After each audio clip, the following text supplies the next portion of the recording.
Gita LLB সিরিয়ালে আজকের পর্বে আপনারা দেখতে পাবেন গীতা একটা ডক্টরের কাছে গিয়েছে, আর সেখানে গিয়ে বলছে সঞ্জয় মানে সার্থকবাবু মানে আমার স্বামী, ওকে এখন সঞ্জয় বলে সবাই ডাকে। ও একজনকে খুব ভালোবাসে, টিপকে মানে ও এখন বিয়ে করেছে, যার সঙ্গে থাকে, আর ও সার্থকবাবু সেখানে ওকে খুব ভালোবাসে।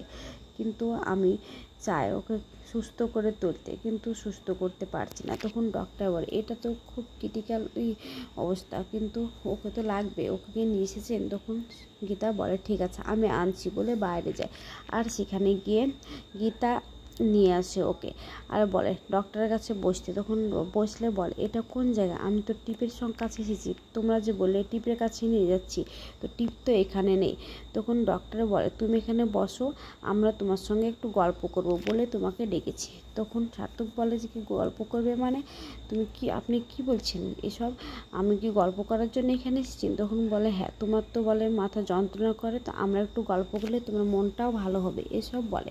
তখন বলে যে কি আচ্ছা বলো তো তোমার নাম কি? তখন বলে আমার নাম সঞ্জয়। তখন ডাক্তার বলে কিন্তু আমি তো শুনেছি তোমার নাম সার্থক এসব বলে। তখন বলে আমি জানি না তোমার কোন নামটা মনে ভালো লাগে? তখন বলে দুটোই আমার ভালো লাগে। তখন আস্তে আস্তে মনে করার চেষ্টা করে যে কে তোমার, এটা কি তোমার স্ত্রী? তখন বলে যে কি যে এটা আমার স্ত্রী। এইভাবে আস্তে আস্তে মনে করার চেষ্টা করে, কিন্তু কিছুতেই মনে করতে পারে না। দেখা যায় ও টিপকে সিঁদুর পরাছে, অন্যদিকে দেখা যায় আরেকজন মেয়েকেও সিঁদুর পরাছে, কিন্তু সেটা কে সেটাও বুঝতে পারে না। আবার গীতা বলে সার্থকবাবু আপনার মনে নাই যে আপনি মিষ্টি আনতে গেলেন, তখন তারপরে আপনাকে গুলি মারলো, তখন জলের ঢেলে ফেলে দিল, আপনার কিছু মনে পড়ছে না? এইসবগুলো মনে করার চেষ্টা করছে, তবুও মনে পড়ছে না। আর তখন মনে করার চেষ্টা করাতে ওর মাথায় যন্ত্রণা হতে লাগে। তখন ওখান থেকে উঠে পড়ে, আর গীতাকে বলে আপনি আমাকে ছুবেন না। কি আপনি সার্থকবাবু করছেন? আমি কোনো সার্থকবাবু না, আপনার আমি স্বামী না। আমি কতবার করে বোঝাবো আপনি আমাকে ছুবেন না, আমি টিপের কাছে যাব, আমি টিপকে খুব ভালোবাসি এসব বলে। তখন বলে যে ঠিক আছে আপনি টিপের কাছে যাবেন, আপনাকে টিপের কাছে নিয়ে যাচ্ছি। ওই বলে ওর বোন, তখন ওর বোন টিপের কাছে নিয়ে যায়।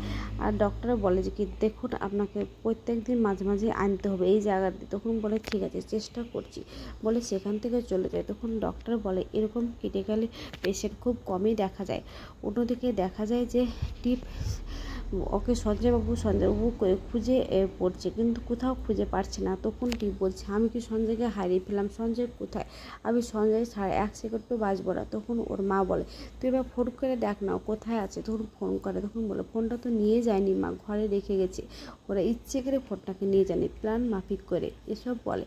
তখন গীতার বোন বলে যে তুমি জানো না গীতা কেমন চালাকি, ওর সব চালাকি এসব তুমি বুঝতে পারবে না, তাই তো তোমাকে ফাঁদে ফেলার জন্য তো ও তোমাকে এসব শর্তগুলো দিয়েছে, আর তুমি ওই শর্তগুলো নিয়ে এখানে থেকে গেছো।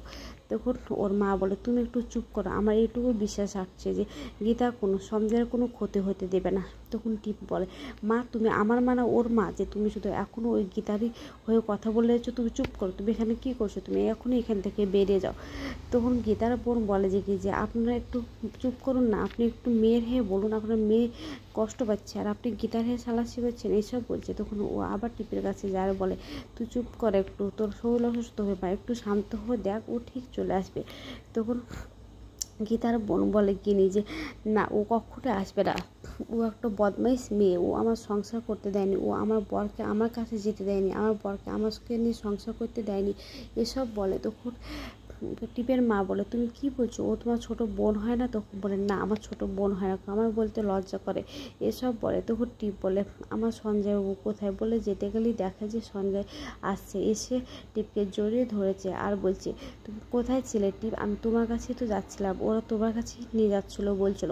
তখন টিপ বলে তুমি কোথায় গিয়েছিলে? তখন গীতা বলে ওকে ডক্টরের কাছে নিয়ে গেছিলাম। তখন টিপ বলে ডক্টরের কাছে মানে তুমি আমাকে বলে কি ডক্টরের কাছে নিয়ে গেছিলে? এটা তুমি একটু বাড়াবাড়ি চালাকি করলে না এসব বলে।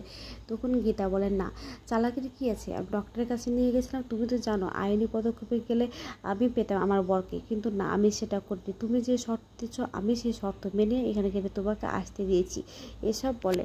তখন টিপের মা বলে গীতা আমি মানছি যে তুমি কোনো ভুলভাল সিদ্ধান্ত নেবে না, তুমি সব কিছু ঠিকঠাক সিদ্ধান্ত নাও, কিন্তু আজকের তুমি খুব বড় অন্যায় করেছো, কারণ তুমিও খুব ভালো করে জানো টিপের সঙ্গে ওর বিয়ে হয়েছে, তাই তুমি কোনো কিছু ওকে না বলে করতে পারো না, এসব বলতে থাকে।